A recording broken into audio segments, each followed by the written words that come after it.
malam ini. Sebelumnya, apakah suaranya terdengar jelas? Dengar. Oke, puji Jelas. Tuhan. Oke semuanya, seperti biasa sebelum kita mulai, kita perlu untuk meminta tuntunan kuasa Roh Kudus. Untuk itu, mari semuanya kita berdoa di dalam hati kita masing-masing, kita meminta tuntunan kuasa Roh Kudus.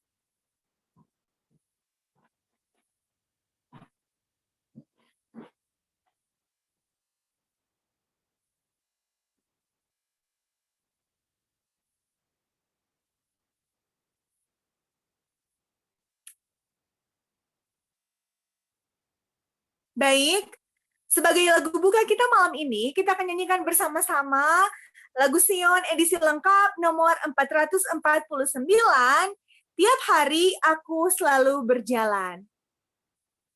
Boleh ditampilkan teksnya?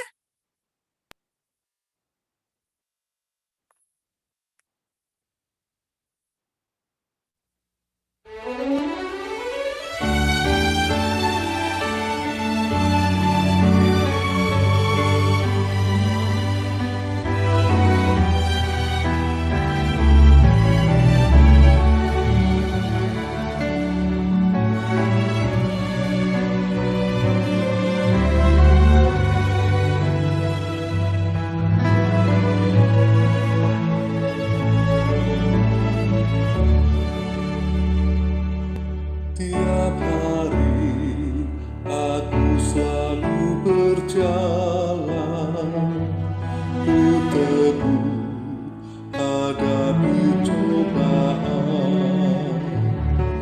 percaya Bapa beri kekuatan, tak ada yang aku takutkan.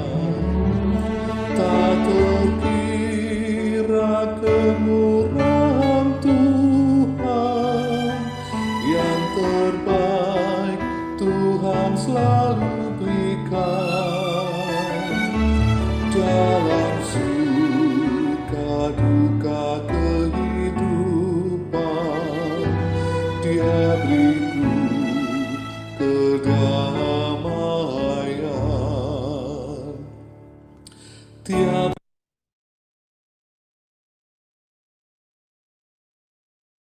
hari Tuhan dekat denganku, mencurahkan berkat yang limpah. Ditanggung-Nya semua bebanku. Dialah Tuhan yang Maha Kuasa.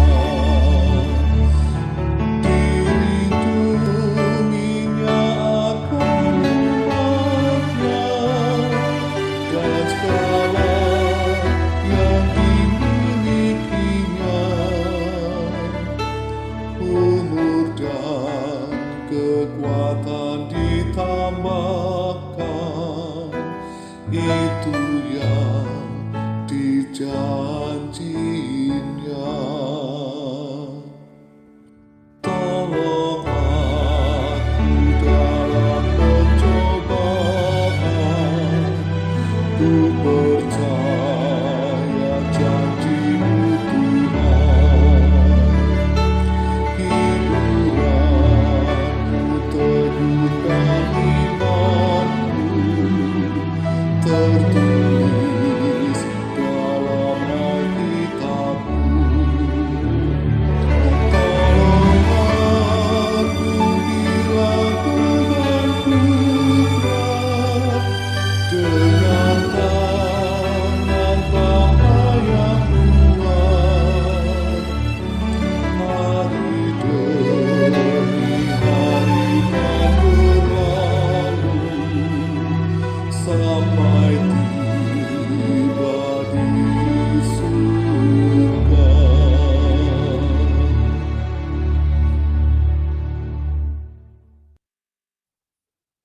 Dan untuk doa buka akan dibawakan oleh Arnold Sihombing. Silakan Arnold.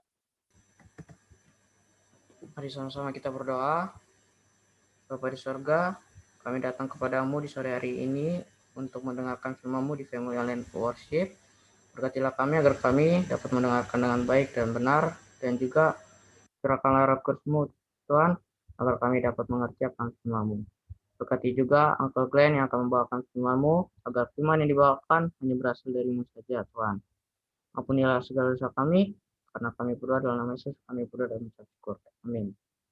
Amin, puji Tuhan. Terima kasih Arnold, Tuhan memberkati. Dan saat ini kita akan mendengarkan lagu pujian untuk Tuhan. Dan untuk lagu pujian yang pertama akan dibawakan oleh Kakak Sokia Gita Subarto.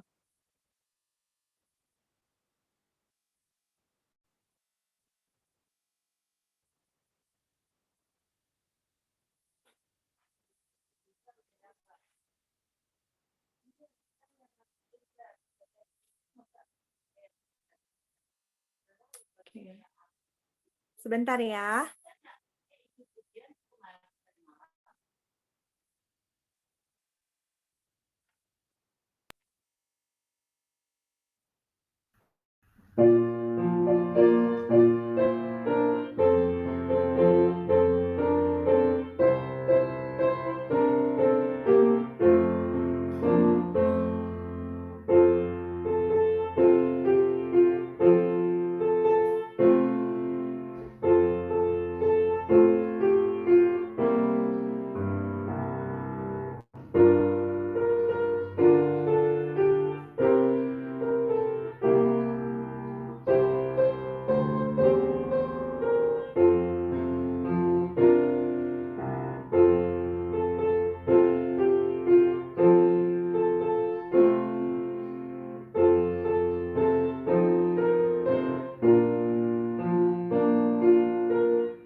Puji Tuhan, terima kasih Kakak Sokia Gita, Tuhan memberkati.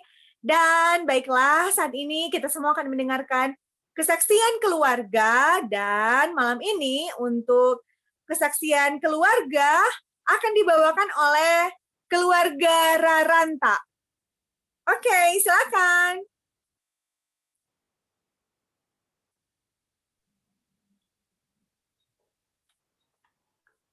Baik, apa suara saya kedengaran? Ya, puji Tuhan. Oke, puji Tuhan, terima kasih. Selamat malam, anak-anak dan semua yang sudah hadir di acara ibadah pada malam ini.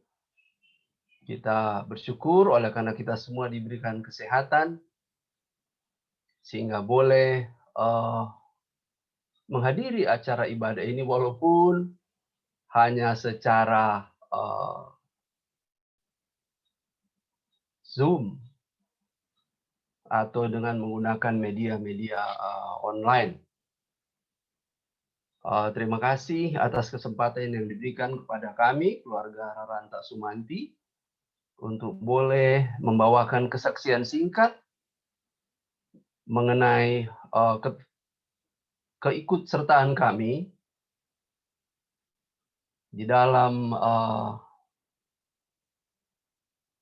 pendidikan homeschooling, ya. Singkat saja, dimulai dari 2016, ya. Tahun 2016 ada seorang keluarga di jemaat kami, di jemaat Podomoro City, yang memperkenalkan program homeschooling dari lembaga pendidikan Kerubium. Dan kami sangat tertarik. Kebetulan pada saat itu Abigail masih duduk di kelas 6 sekolah dasar. Dan sesudah berdiskusi dan mempertimbangkan banyak hal, maka kami kemudian memutuskan untuk ikut di dalam sistem pendidikan ini. Dan juga puji Tuhan oleh karena ada beberapa keluarga di jemaat kami juga mengikut sertakan anaknya di dalam homeschooling Kerubium. Memang pada awalnya ada banyak pertanyaan dari teman-teman, bahkan dari keluarga, mempertanyakan keputusan kami untuk mengikut sertakan Abigail di dalam program pendidikan homeschooling ini.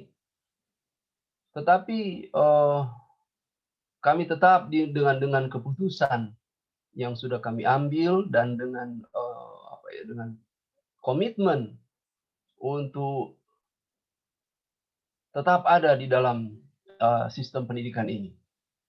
Dan akhirnya waktu juga yang telah memperlihatkan bahwa keputusan ini adalah keputusan yang baik, keputusan yang benar, baik kepada kami sebagai orang tua, juga kepada Abigail sebagai anak yang mengikuti program ini.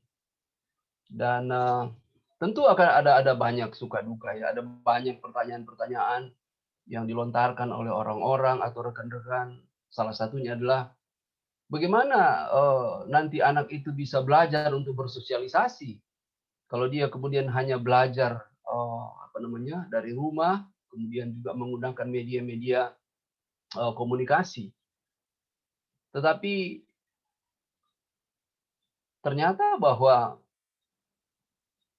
di dalam jemaat kita ini kemudian kita mengorganize ada event-event di mana anak-anak yang mengikuti homeschooling bisa jalan-jalan bersama-sama sambil belajar.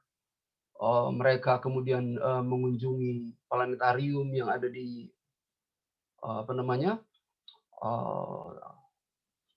tim atau Taman Ismail Marzuki, ya, yang ada di Gondang Dia sana di daerah Jakarta Pusat.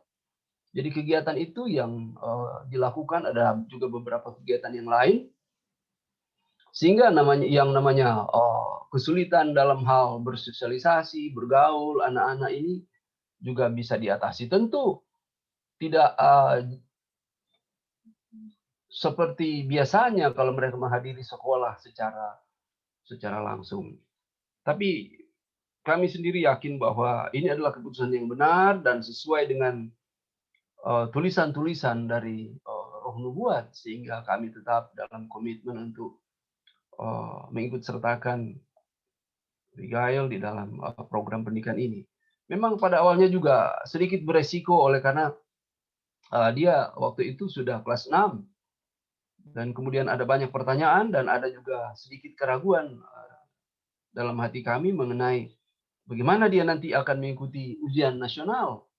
Tapi puji Tuhan semuanya bisa dilalui dengan baik dan akhirnya pada saat ini dia sudah duduk di kelas 2 SMA. Ada hal positif lain lagi adalah bahwa interaksi antara orang tua dan anak akan lebih baik ketika bersama-sama belajar akan pelajaran yang kemudian juga didahului dengan pelajaran-pelajaran Alkitab atau pelajaran-pelajaran agama. Dan kemudian secara pribadi saya oleh karena sering bertugas keluar kota ke daerah Sulawesi Tengah dalam banyak kesempatan, oleh karena anak saya ini homeschooling, saya bisa ngajak dia untuk jalan bareng-bareng ke Sulawesi Tengah melihat proyek-proyek yang sedang dilaksanakan, tinggal di base camp, dan itu juga satu pengalaman yang luar biasa yang saya rasa juga tidak akan dialami oleh keluarga-keluarga lain yang menyekolahkan anaknya di sekolah-sekolah reguler. Jadi tentu kalau mau diceritakan pengalaman-pengalaman suka duka banyak sekali, tapi ya adik-adik jangan lupa orang tua juga tetaplah berkomitmen dengan keputusan ini. Oleh karena terbukti sesudah kita tidak pernah tahu bahwa 2020 bahkan sampai saat ini pandemi COVID-19 itu begitu merajalela sehingga memaksa orang untuk bahkan hampir seluruh penduduk dunia yang sekolah-sekolah di dunia terpaksa menggunakan sarana homeschooling oleh karena COVID-19. Bagi kami yang sudah mengikuti program ini sejak 2016, ini bukan merupakan satu kesulitan. Dan demikian juga saya rasa anak-anak yang lain, ya, orang-orang tua yang lain, tetaplah berkomitmen untuk menyekolahkan anak di dalam program homeschooling Kerubium. Oleh karena inilah sarana yang diberikan Tuhan agar supaya anak-anak kita boleh dituntun untuk lebih dekat kepada Tuhan, bahwa pendidikan ini bukan hanya pendidikan di atas dunia, sampai di Yerusalem baru pun, bahkan sampai masa kekekalan, pendidikan mengenai Kristus dan kasih-Nya, rencana penebusan, dan banyak hal lain lagi akan tetap diteruskan.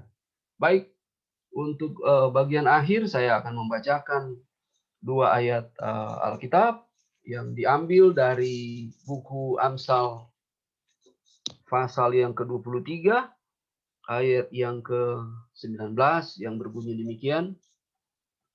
Hai anakku, dengarkanlah dan jadilah bijak. Tujukanlah hatimu ke jalan yang benar.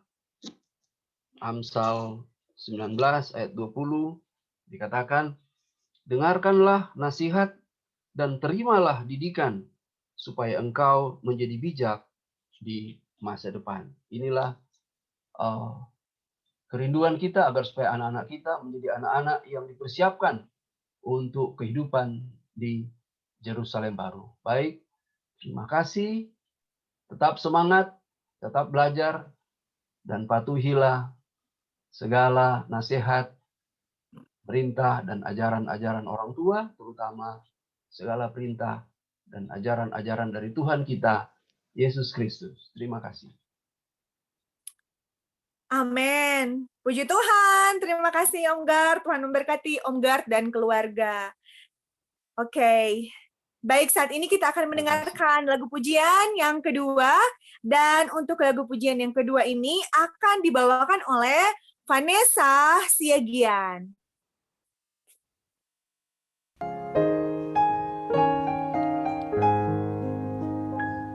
Sing the wonders, love of Jesus.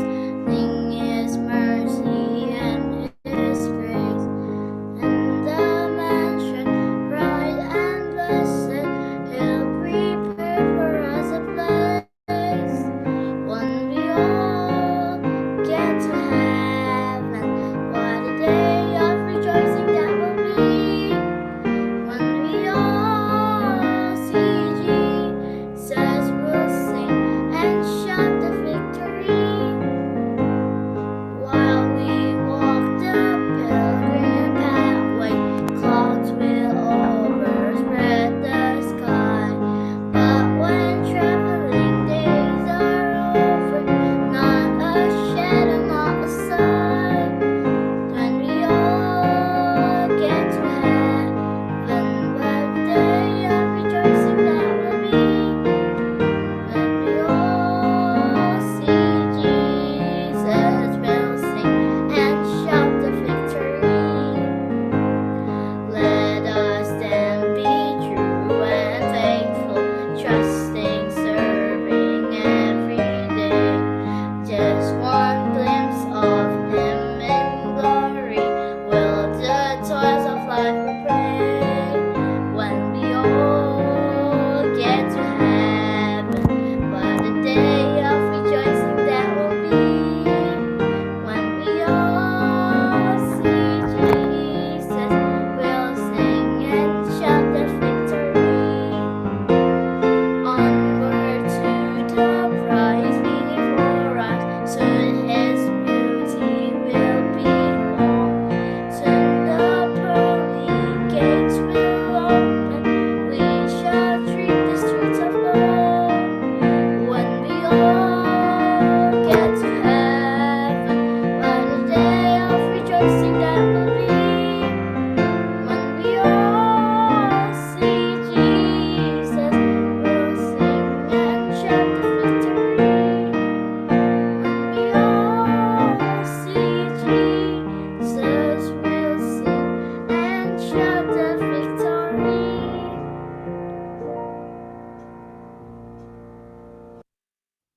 Puji Tuhan, terima kasih untuk lagu pujiannya Vanessa. Tuhan memberkati. Dan baik, sebelum kita nyanyikan bersama-sama lagu tema kita akan mengikuti perkenalan pembicara malam ini, walau mungkin sudah banyak yang tahu, tapi mungkin ada juga yang belum tahu. Jadi pembicara kita malam ini adalah Bapak Glenn Sianipar, dan Bapak Glenn Sianipar adalah anggota jemaat PTMC Keramat Pulo Jakarta, dan Pak Glenn ini adalah ayah dari Godfriend, Jonah, dan juga Jeff. Baik, saat ini sebelum kita dengarkan firman Tuhan, mari kita nyanyikan bersama-sama lagu tema kita. Semuanya menyanyi ya. Lagu Sion edisi lengkap, nomor 1, 2, 3, ayat 1. Ceritakanlah kisah Yesus.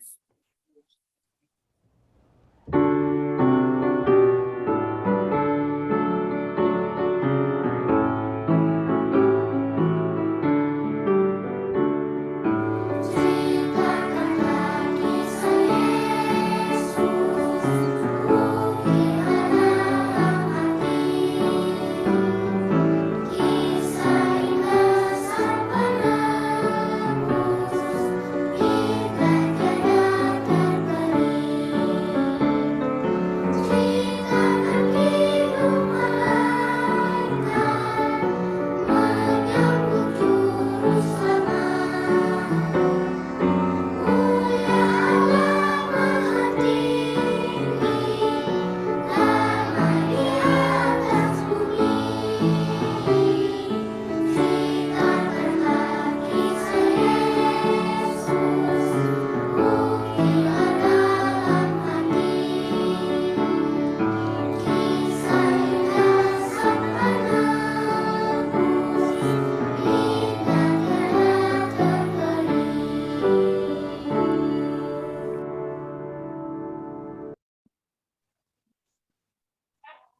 Baik, untuk jam yang indah ini diserahkan kepada Bapak Glenn untuk membawakan firman Tuhan. Dan untuk yang akan membaca ayat nanti ada Venoya Saragi dan juga Jibril Timbule. Oke, silakan. Shalom, selamat malam kepada semua anak-anak dan orang tua yang dikasih oleh Tuhan. Bersyukur kepada Tuhan kita boleh bertemu pada malam hari ini. Saya dihubungi oleh Brother Jeffrey beberapa waktu yang lalu. Saya bilang, jangan deh, saya tidak qualified bicara di sini karena anak saya tidak ada satupun yang homeschooling. Walaupun saya sudah tahu konsep ini dari awal tahun 2000 ketika Brother Markus sampaikan kepada saya ketika anak saya yang paling sulung masih kecil. Cuman waktu itu pengetahuan saya tidak cukup, informasi tidak cukup, jadi dan banyak komplikasi-komplikasi yang lain, jadi kami menempuh jalan reguler. Dan saat ini saya bersyukur kepada Tuhan untuk melihat luar biasa Tuhan bekerja melalui Kerubium Academy ini. Dan saat ini saya ingin share screen saya. Sebentar. Oke, sudah terlihat.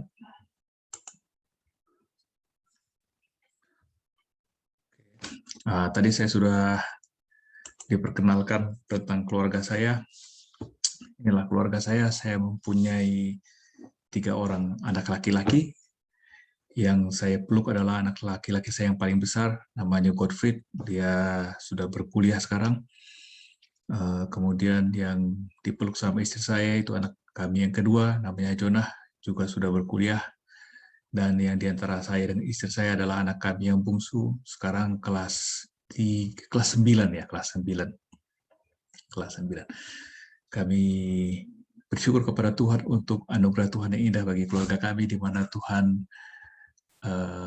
berikan anak-anak yang baik, anak-anak yang luar biasa, dan kami selalu doakan, hanya satu doa kami kepada ketiga anak-anak kami, biarlah Tuhan gunakan mereka sebagai alat Tuhan, dan keluarga kami bukan hanya sama-sama di bumi, tapi kami rindu juga supaya keluarga ini juga akan bersama-sama di dunia akan datang. Baiklah, sebelum kita lanjutkan mempelajari firman Tuhan, mari kita sama-sama tunduk kepala kita berdoa.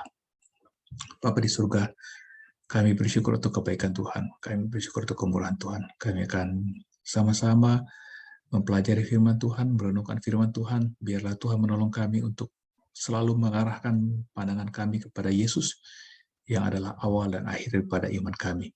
Biarlah kehidupan kami boleh diperbaharui ketika kami mempelajari firman Tuhan. Dan kami dipersiapkan untuk menyambut hari Tuhan yang sudah sangat dekat itu. Kami memohon jaringan internet koneksi yang baik. Kami memohon konsentrasi untuk beberapa waktu ke depan. Biarlah dalam kebaktian ini hanya nama Tuhan yang ditinggikan dan dimuliakan. Dalam nama Yesus kami berdoa dan mengucap syukur. Amin. Baik. Kebetulan saya punya banyak ayat, karena saya lebih senang membaca firman Tuhan dan membagikannya daripada saya kasih ide saya. Oke, tokoh yang pertama adalah, jadi saya ingin membagikan kepada kita, kepada anak-anak semua, kepada para orang tua yang saya hormati. Di Alkitab ada 4 orang yang Alkitab tulis bahwa Tuhan menyertai mereka ketika mereka masih kecil dan mereka bertumbuh. Dan anak yang pertama yang disertai oleh Tuhan terdapat dalam Kejadian 21 ayat 20. Ada yang bisa tolong membacakan?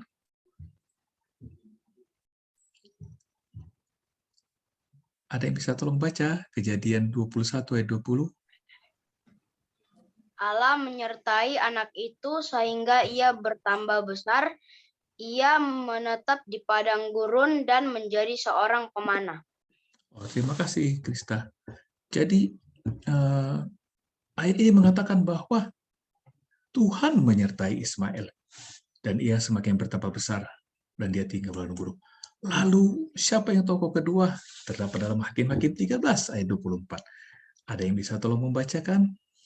Hakim-Hakim 13 ayat 4.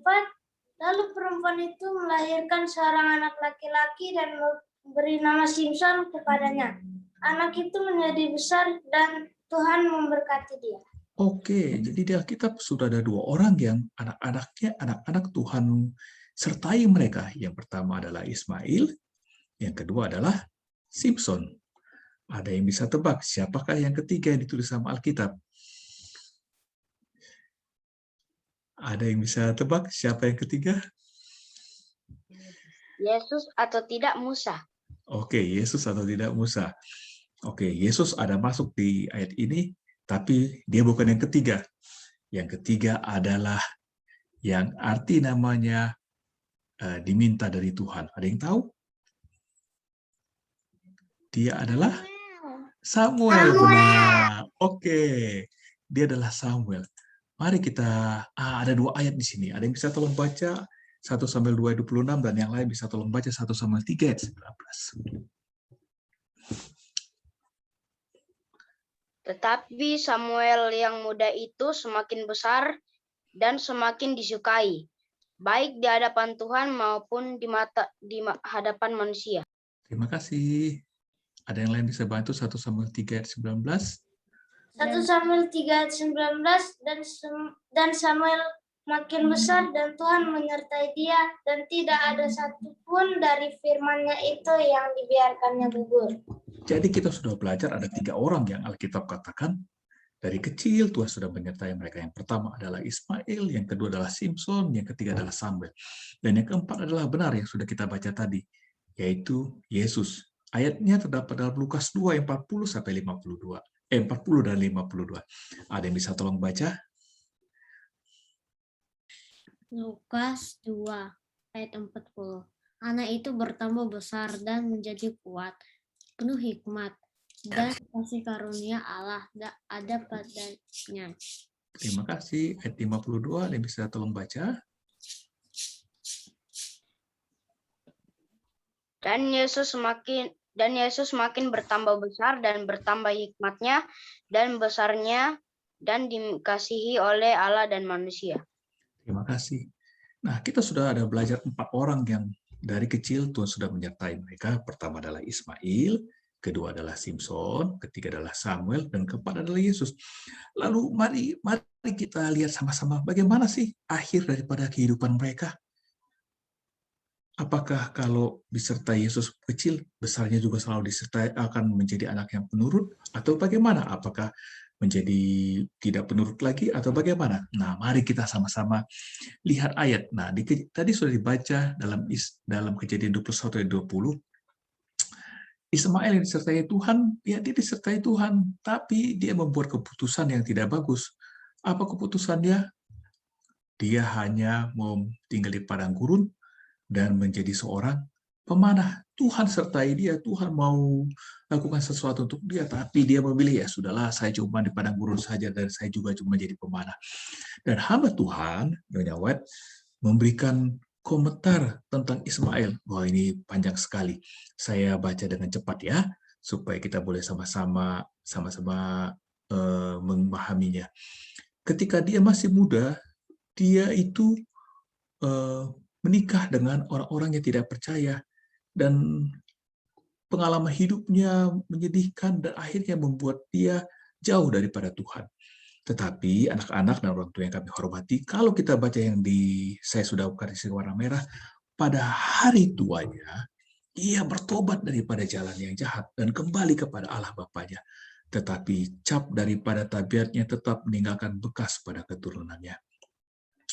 Ismail membuat keputusan yang salah, Ismail jauh daripada Tuhan, tetapi oleh karena dia masih kecil, dia mendengarkan firman Tuhan, pada hari tuanya dia masih bertobat. Walaupun akibat daripada pemberontakannya kepada Tuhan, dia harus melihat hal-hal yang buruk yang terjadi dalam kehidupannya.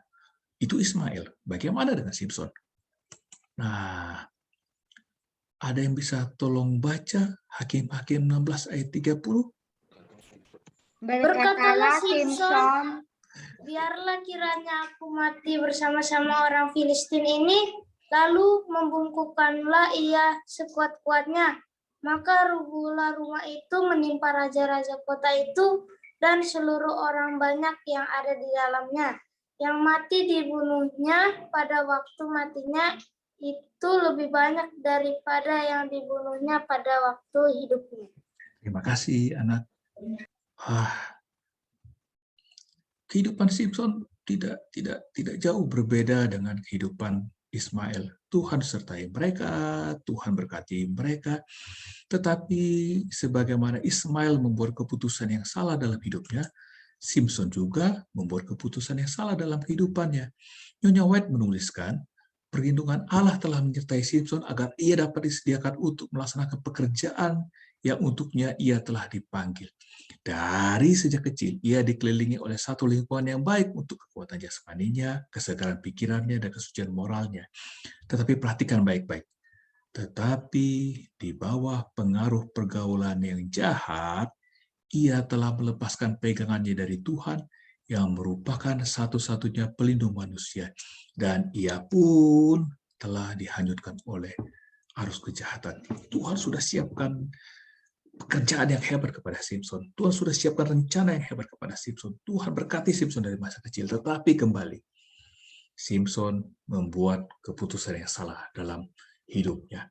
Dan akhirnya dia harus menderita di akhir daripada kehidupannya.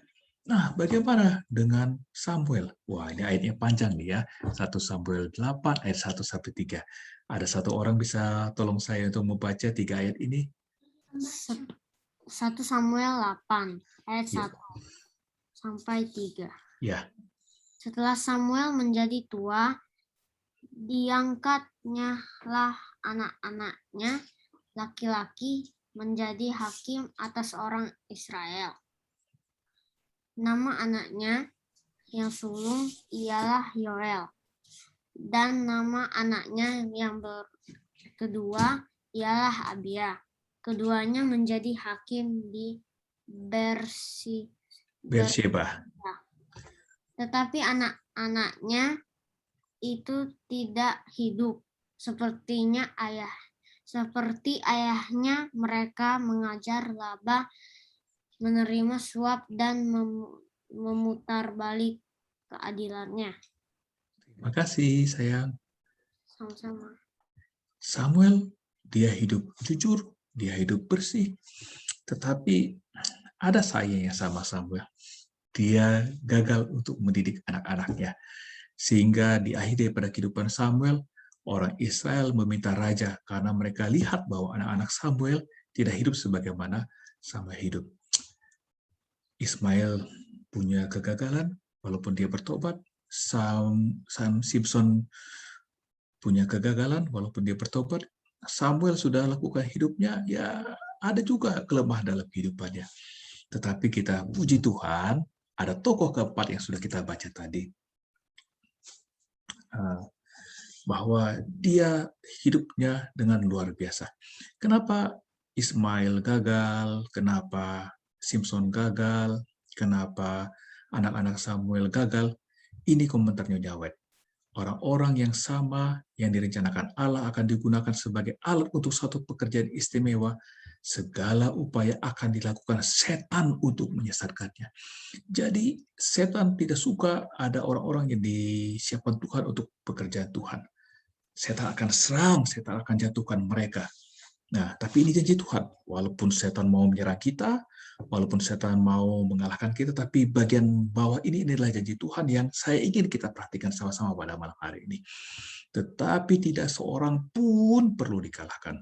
Manusia tidak dibiarkan sendirian untuk mengalahkan kuasa kejahatan oleh kuasanya, usahanya sendiri yang lemah itu. Pertolongan sudah tersedia dan akan diberikan kepada setiap jiwa yang benar-benar menghendakinya. Malaikat-malaikat Allah yang turun naik di tangga yang dilihat Yakub di dalam hayalnya akan menolong setiap jiwa yang mau naik sampai ke langit yang paling tinggi.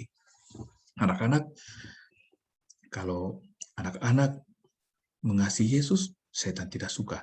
Tapi kita bersyukur ada Yesus yang mau menolong kita. Yesus menyuruh malaikat-malaikatnya untuk memimpin kita. Yesus akan melindungi kita. Yesus akan menjaga kita. Kepada kita semua orang tua, ketika kita dedikasikan hidup kita kepada Tuhan, setan tidak tinggal diam. Tapi kita bersyukur janji Allah. tetapi tidak seorang pun perlu dikalahkan. Wah, janji yang luar biasa yang Tuhan berikan kepada kita bahwa Tuhan mau kita semuanya menang. Tuhan mau hidup kita untuk kemuliaan bagi nama Tuhan. Dan itulah yang telah ditunjukkan oleh Yesus. Setiap pencobaan yang datang kepada dia, bahkan pencobaan yang paling berat datang kepada dia, Yesus memilih untuk setia kepada Tuhan. Di tengah pergumulannya, di tengah penderitaannya, apa yang Yesus lakukan? Dia arahkan wajahnya kepada Bapa. Dan dia percaya sepenuhnya kepada Bapa. Apapun yang terjadi dalam kehidupannya, Yesus percaya bahwa hidupnya adalah untuk kemuliaan Bapa. Dan dia adalah teladan kepada kita. Dan oleh karena Yesus telah menang melawan setan, maka pada saat ini pun kita boleh berharap kepada Yesus. Itulah sebabnya Rasul Paulus menuliskan dalam Ibrani 12 ayat 1 sampai 2. Anak-anak, ada yang bisa tolong saya untuk membacakannya?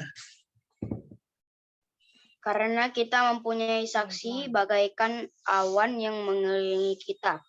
Marilah kita meninggalkan semua beban dan dosa yang begitu merintangi kita, dan berlomba dengan tekun dalam perlombaan yang diwajibkan kita.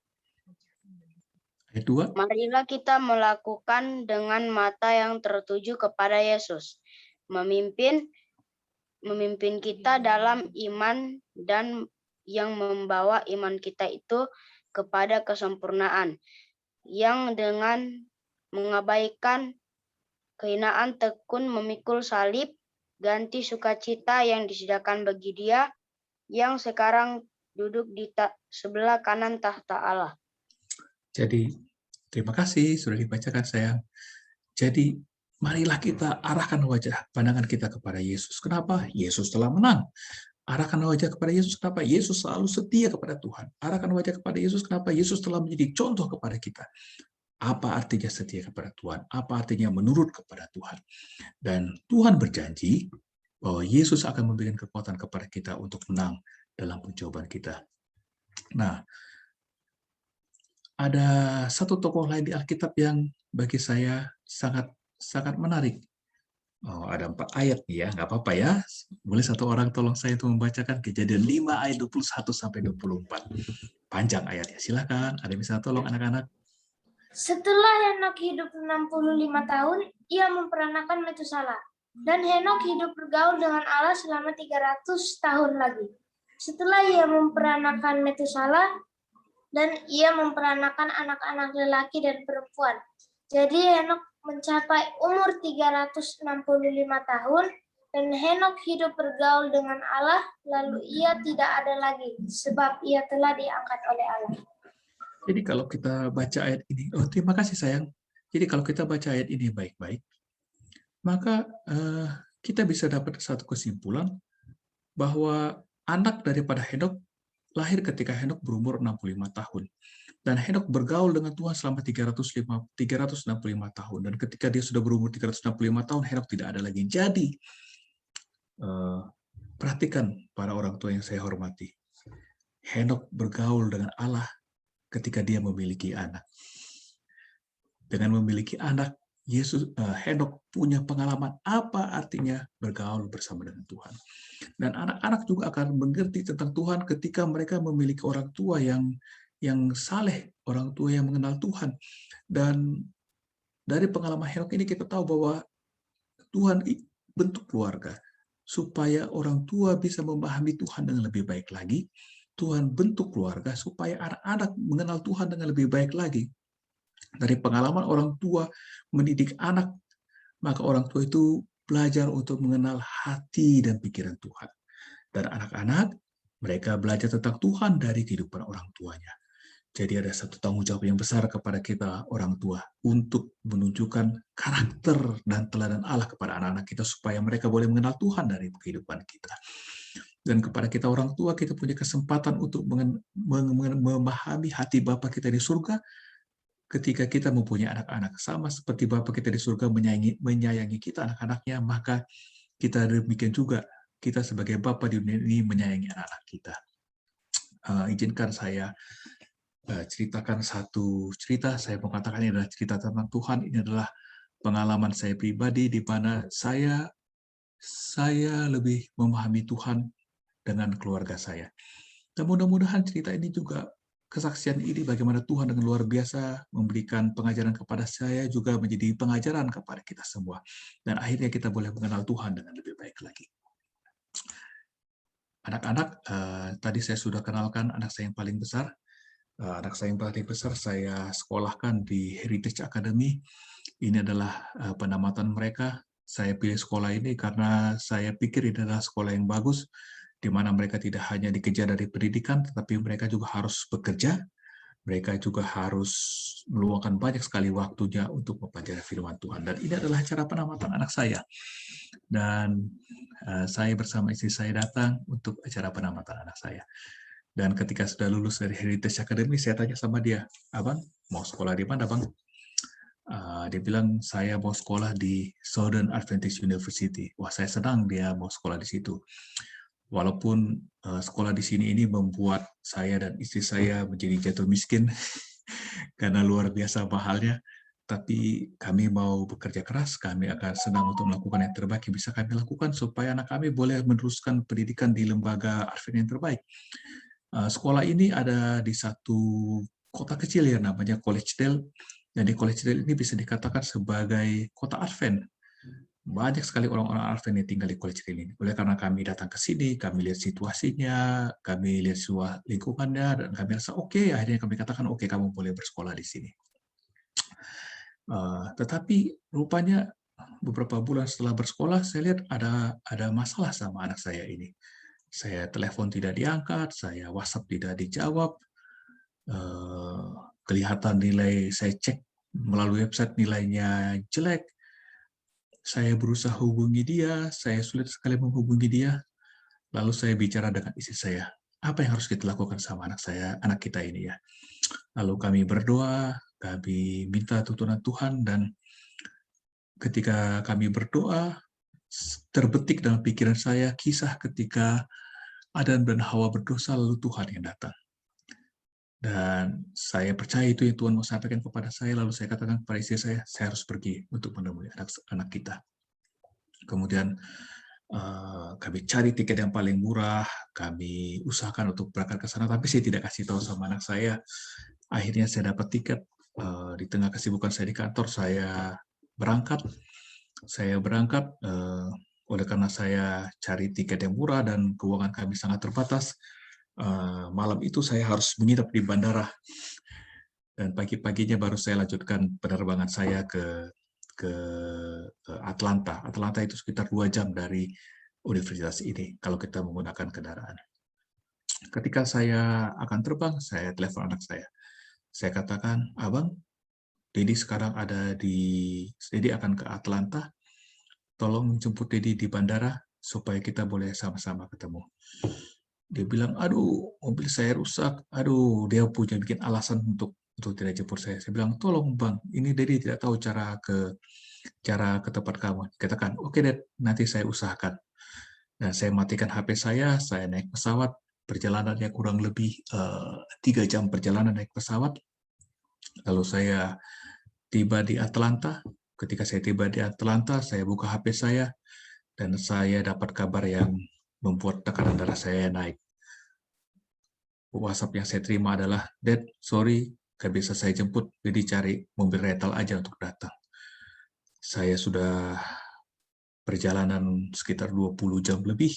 Saya sudah menginap semalaman di bandara, kurang tidur, kurang makan, segala macam. Saya sudah sangat-sangat marah sama anak saya. Lalu saya berusaha untuk cari rental, dan saat itu entah mengapa habis semua mobil rental. Dan ketika saya sedang berusaha cari mobil rental, tiba-tiba dia WhatsApp saya. Dia bilang, "Dad, kalau nggak dapat mobil rental, Dedi tunggu aja, nanti aku jemput," kata dia. Berarti saya harus menunggu 2 jam lagi. Saya tidak mau menunggu 2 jam lagi. Dan akhirnya saya dapatkan mobil rental, dan saya siap-siap untuk berjalan. Anak-anak, kalau di Amerika beda sama di Indonesia. Kalau di Indonesia kan sopirnya di sebelah kanan. Kalau di Amerika sopirnya di sebelah kiri. Dan ini sulit bagi saya. Saya biasa menyetir di sebelah kanan, sekarang harus menyetir di sebelah kiri. Dan perjalanannya cukup jauh, sekitar harus menyetir selama 2 jam. Dan bukan hanya itu saja, di perjalanan itu hujan lebat, saya harus nyetir di kanan. Aduh, saya sudah pusing sendiri di jalan. Saya tidak tahu jalan, saya harus pakai GPS. Dan puji Tuhan, akhirnya dengan pertolongan Tuhan saya tiba ke kampus dari Southern Adventist University. Akhirnya saya sudah tiba di sana setelah kurang lebih 2 jam perjalanan. Ketika saya sampai di kampus, saya telepon lagi. Abang di mana? Oh, aku di rumah temanku, Dad. Tunggu aja. Aduh, Bapak, Ibu, dan saudara-saudara sekalian, tekanan darah saya semakin naik. Saya sudah perjalanan puluhan jam dari Indonesia ke Amerika, harus tidur semalaman di bandara, saya harus nyetir lagi 2 jam. Begitu sampai di kampus, saya tidak berhasil menemui anak saya. Kemudian karena saya sudah menyetir 2 jam, saya menahan air kencing.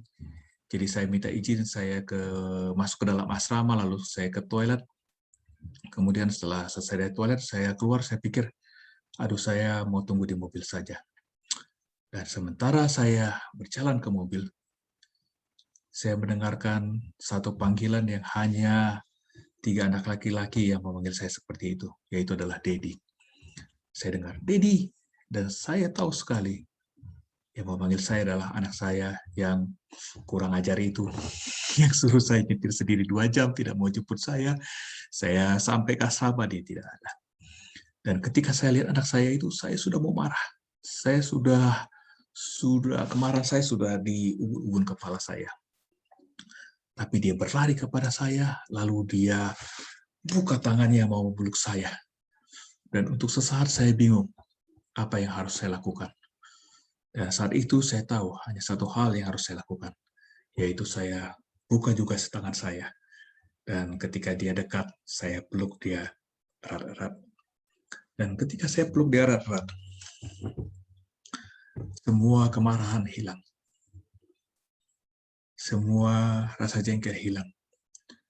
Dan pada saat itu juga, saya mengerti apa artinya cerita perumpamaan anak yang hilang. Pada saat itu juga saya mengerti bagaimana Bapa kita di surga sangat mengasihi kita. Pada saat itu juga saya mengerti sebagaimana besarnya pelanggaran saya. Kalau saya datang kepada Tuhan, maka Tuhan akan memeluk saya dengan eratnya. Dan akhirnya anak saya lihat, Dedi, kayaknya Dedi kedinginan. Ayo ke kamar saya. Kemudian di kamar, ini jaket buat Dedi dan semuanya. Dan Bapak, Ibu, saudara sekalian, semakin hilang kemarahan saya. Dan akhirnya saya katakan kepada anak saya, ayo kita selfie bersama. Saya belajar dari keluarga saya. Apa artinya hati seorang Bapa kita di surga kepada kita yang berdosa. Oleh karena kasihnya begitu luar biasa, oleh karena kasihnya begitu besar, dia kirim anak Yesus Kristus mati bagi kita semua. Dan sekarang ini Bapa kita di surga sedang membuka tangannya, mengundang kita, anakku, mari datang kepada saya. Anakku, mari datang, saya ingin memeluk kita semua. Dan panggilannya, pilihannya adalah di hati kita masing-masing. Apakah kita mau datang kepada Tuhan, atau kita tetap menjauh dari Tuhan. Itulah sebabnya dalam Ibrani 12, ayat 1-2 tadi sudah kita bacakan. Saya baca ayat 2 saja. Marilah kita melakukannya dengan mata yang tertuju kepada Yesus. Kenapa? Yesus yang ketika masih kecil itu dicatat dalam Lukas 2 ayat 52. Dan Yesus makin bertambah besar, makin bertambah hikmatnya, dikasih oleh Allah dan manusia. Dan Yesus yang sama, yang ketika masih kecil dikasih oleh Allah dan manusia, Yesus yang sama dalam kerajaan surga, dia mengasihi kita semua.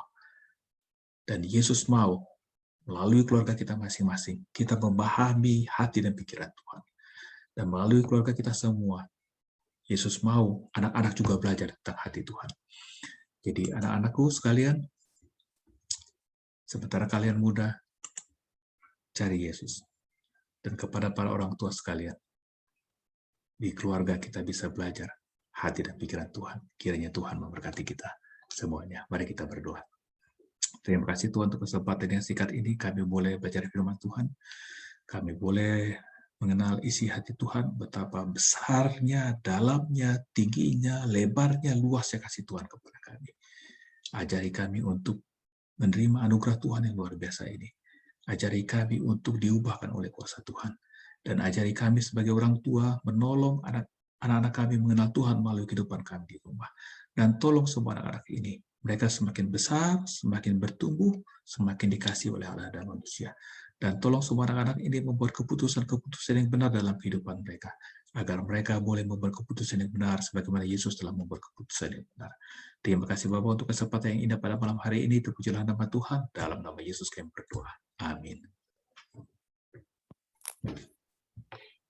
Puji Tuhan, terima kasih banyak untuk firman Tuhan, bahkan juga kesaksian yang sudah dibawakan. Tuhan memberkati Bapak Glenn Sianipar dan juga keluarga. Oke, anak-anak, siapa yang bersyukur kepada Tuhan dan mau berterima kasih kepada Uncle Glenn, boleh lambaikan tangan. Ya, terima kasih. Tuhan berkati. Oke, jangan ada dulu yang keluar ya, karena seperti biasa kita akan ada foto untuk sesi foto bersama dan juga nanti akan ada pengumuman. Oke, silakan Miss Ritli. Terima kasih banyak semua yang sudah mengambil bagian pada malam hari ini. Puji Tuhan untuk setiap lagu pujian dan yang sudah mengambil bagian membaca Alkitab, doa buka dan kami khusus terima kasih kepada yang sudah bersedia berbagi berkat dengan keluarga Kerubio malam hari ini. Dan pada saat ini saya akan bacakan yang akan ambil bagian untuk minggu depan kita kembali weekly online worship. Jadi pagi ini suatu cerita yang akan mengambil bagian doa buka adalah Shiny. Tadi lihat Shiny